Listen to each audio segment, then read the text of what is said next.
What's up, the internet? A lot happened since the last time I shoot it. Not sure if you can see from this angle, but there's a lot going on here. I kind of focused on going forward with this project, and I hustled, even though I spent 4 hours on two fittings, which I'm going to show you.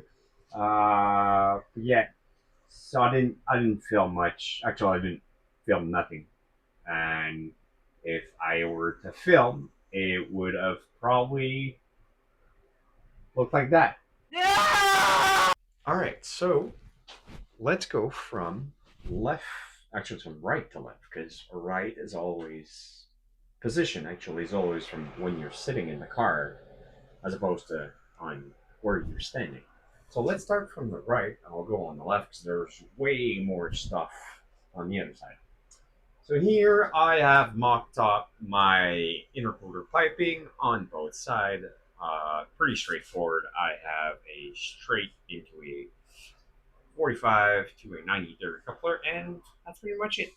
I'm probably going to get that welded because I want as less coupler as possible because it is less point of failure. Fun fact, if you are doing S chassis Ecoboost, this is the OEM hose from an SR20 S chassis. And this is a Miata radiator. So it aligns perfectly. I didn't have to cut it, I didn't have to modify it, as opposed to the other side. What else has been done on this side? So I did mount the radiator, super simple. I've recreated the lower bracket. I still have an OEM radiator. Let me show you. So originally, this is how the radiator from an S13 mounts. No matter if it's SRK or whatever, you have these little studs that come out the radiator. So what I did, unfortunately you can't see it. Let me go down. I'll show you. I'm not sure if you can see. Worst comes to worst, I'll take it out. But as you can see here, I have made a bracket that duplicates those studs. So it's basically bolts going through it with some little spacers, and then it hangs here. And I also try to route the coolant the way it's designed to. So on a 246 or S13, the coolant flow is on the other side. That's why I went with a Miata radiator, because the coolant flow of the EcoBoost motor is the same as a Miata. Because I don't know what the reason, but it is. So basically, cool down water comes out of here and goes into the engine. So this would be the cool side, and this would be the hot side, if I'm not mistaken. Don't quote me on that one, but I will put a picture of the coolant flow so you can see it. Now that is out of the picture, I'm a little bit of a order, but not a bad one. I keep stuff that I have around, and this was a good one to keep. This was a brand new hose in a bag, out of a. You're gonna ask me why I have that. Out of a Nissan NV200, and it fits right perfectly in there. I did have that because I used to work at Nissan, and somehow I probably ordered it from some other purpose because it was cheap and the shape, but I never used it. But it was in my box that's called Pipes and Hose. This is going to be a tricky one in the future because turbo's right here. Downpipe is going to go somewhere around that, so the space in between that pipe and uh, the downpipe is going to kind of not work good together because heat and silicone are not friend. I mean, it's resistant, but not the greatest. So I'm probably going to protect that in the future. But yeah, I didn't want to route it this way and then have pipes going everywhere. And this is technically what goes to usually your eater core, which, as you can see here, is, well, absent. So I'm going to run it into a swirl pot that I'm waiting from Amazon. Please come. And it's going to go back into the thermostat housing on the other side. Don't mind the fucked up hoses. I have to redo all of these because I am going booster less on the brakes, which is what I did. So that's why the hole is not round anymore, kind of oval. So I'm going to reposition the brake master, and I made that spacer in order to give it some more strength. Here in the front, I have installed my oil cooler. I made my AN fitting and hoses. This is really, really sturdy. I repurposed original bracket at the bottom. I made a bracket for the oil cooler, and now it's super sturdy. Not a fan of having a oil cooler in the front. It is still beyond a crash structure. I really wanted to put it behind or along the frame rail because any liquid you have on your car, you want them to be protected by the structure of the car. So basically, your frame rails, you want them to be inside of them. So it's still inside the frame rail. It's a little bit protruding outside, but listen, even though it's a four-cylinder, it's a pretty big engine. So I'm running out of space, and I don't want nothing on the exhaust side because obviously there's a lot of heat. So yep, that's where it ended. This is my intercooler. It's the one I was running with the SR20. It's the powered by Max, PowerShot Max. It just fits so good. It's I have no word for it. It's just perfect. And it gives me the possibility to have super short piping. So on this side, the only thing I did is cut a little 90-degree, one coupler, another 90, and then pretty much nailed it. One thing you must know about Ecoboost is that the oil filter is OEM in its original location. Just let me get that out of the way. Right here, usually. So this plate that goes from here to here is usually the oil filter housing, which is humongous. If I'm not mistaken, oh, there we go. Yep, it's. Is it? Yeah, it's pretty big. It's all that jazz. I'm sorry you can't see it. I don't want to. Well, too late. I don't want to dirty myself up, but I'm already dirty. Yeah. So it really goes far, and it's. Let me just clean my. And on an S chassis, apparently there is a steering rack in the way. It took me 4 hours, not to do the hoses, not to just simply to get those fitting without no hoses to fit in place. And I know they're touching right now, but it's not the final install. Just to fit. So you can't see, but I had to cut the motor mount behind. I still have to cut the spacers on top of it. I had to shave, you can see it here, I had to shave a piece of the steering rack. And I played around because one thing you gotta understand is Ecoboost engine will sit in two positions. They will sit at 0 degree, like this one, like the Mustangs, or they will sit at a 10-degree angle, which is in the front wheel drive position. So what I did is these motor mounts, they're going to be easier to see here. They have a plate on top and a plate at the bottom, and they come with spacers. So spacers that you usually put on top to space out the motor. So what I do is that the more space you have on one side, the more spacers you have on one side, well, the more the engine tilts. So I took all of the plates and I put it on that side. So that's why there's so many plates on there. So what I did, shifted the motor this way, and it gave me a little bit more space just to clear enough the steering rack. So after that 4 hours hiatus of going crazy, I managed to make it work. So I was able to do all of my hoses and oil system. So this is where now it's not bolted because I really want to go in there and do it properly. So once the engine is out again, I'm going to be able to mount that thing right here. So I have great access from underneath, and I'm going to have also to clear on like the hose that passes here, but not great. So for longevity, I'm going to have to clear that thing up. And what else have I done? Yeah, so I was talking about, so the hose that comes from the other side is going to go somewhere in here. I'm going to put the swirl pot, which I'm supposed to get today. So I'm probably going to do that with you guys so you have a little bit of wrenching content. And then from the swirl pot, it's going to go under right here. So over that, we can't really see it, but there's a little nipple, and that's where it's going to go. Oh, yeah, and lower rad hose, it's the OEM one. I just used some barb fitting. I was able to cut it, so I didn't really shorten it, and I just twisted the original hose. So if it's right there, because in the event that I'm doing all of this custom work in 5 years, if anything happened, I still want to be able to find parts easily. That's why I'm going with as less custom part as I can. So right now, the only thing I have left to do is close the water system, finish the fuel line, because also, so originally, since it's a SR20 it's an SR20 car, all the fuel lines go here because the fuel filter is usually right here, and then the intake on the SR is right there. So I took all of the fuel lines and I relocated them right there. So I have to finish the fuel system also.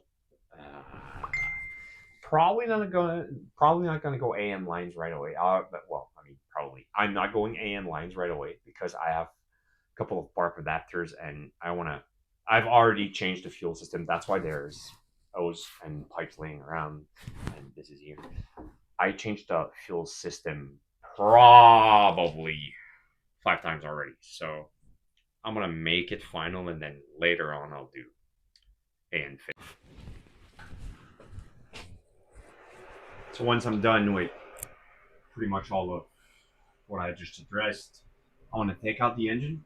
I am going to clean all of this mess because I got black paint, I got no paint, and I'm gonna prep everything, paint it, and put it back together for the last time.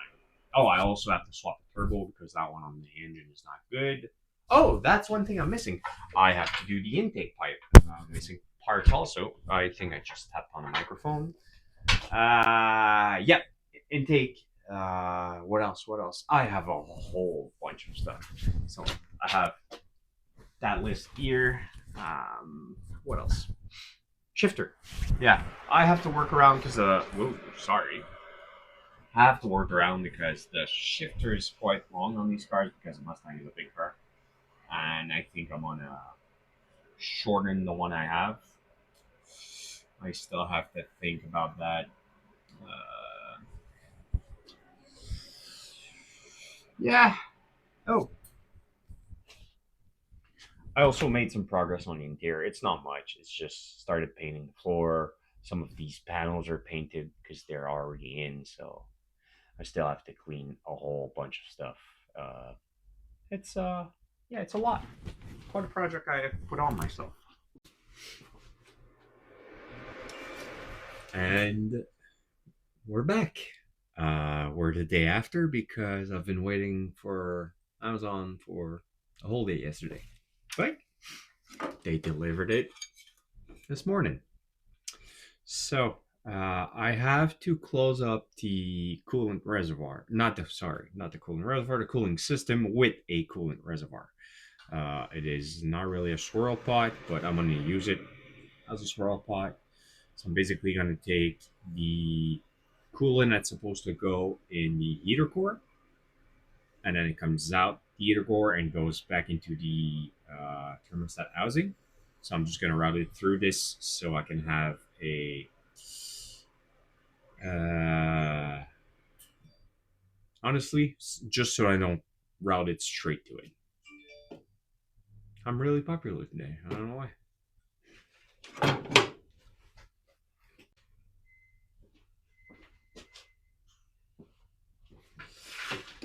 So my plan on this one is, again, don't I don't want to leave any liquid outside of the frame rails.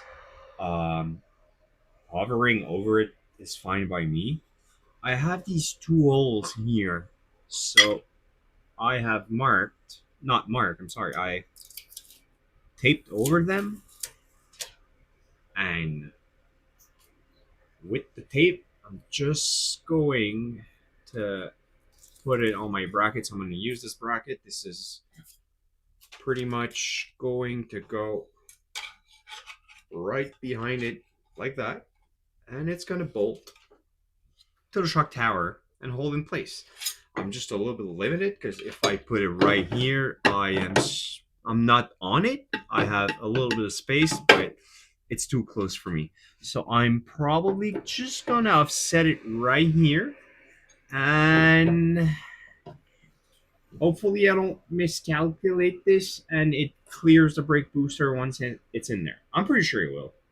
I'm confident. Otherwise, it's just something I want to have to do twice again because that's just my personality. I'd rather just do it again than go out, fetch the part, and measure it. Yeah, so I'm gonna use the same bolt to mount the bracket, mount the reservoir, and on the other side, I'm gonna put just another one. Let's see how this goes. I decided to stop being lazy and go and fetch the part that could have been in the way, and in fact, the part that could have been in the way is in the way. It's a good thing sometimes to put yourself in doubt because you don't do the same things twice. And oddly enough, not oddly, as a paradox, I hate doing things twice. But I go on and put myself in situation where I do things twice. Yep. All right, back to the drawing board. So I've come up to the decision that this bracket is going to be the project for future me because right now, no matter what I do, I cannot even mount it because I probably won't have access to put a riv nut. So I marked it. Don't know if you can see it, but I did a little drawing. And when I take the engine out to paint everything, I'm going to do the bracket while I'm inside of it. I'm not going to piss myself off with this because I'm not in the mood. So I'm just going to mock up the hoses, leave it in place, and put it on my list of things to do with all of the rest.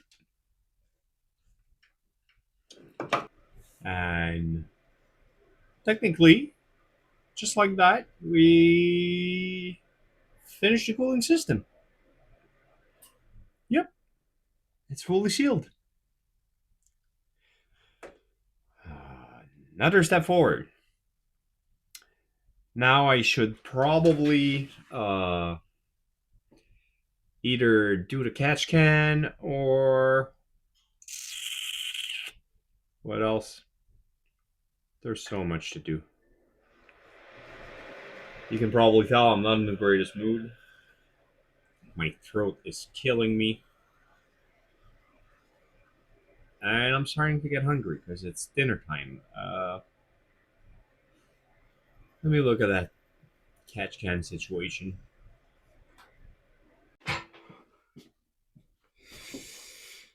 All right, well, guess we have a catch can. I know there's no collar on anything. There's no collar here. There's no collar there. I'm gonna take out everything, so I don't want to go around and tied up everything only to just have to take them out, right? On to the next project, which would be I have no idea. I am so lost right now. I think this. Oh yeah, no. Okay, I know what's next. Uh, Next is fuel system.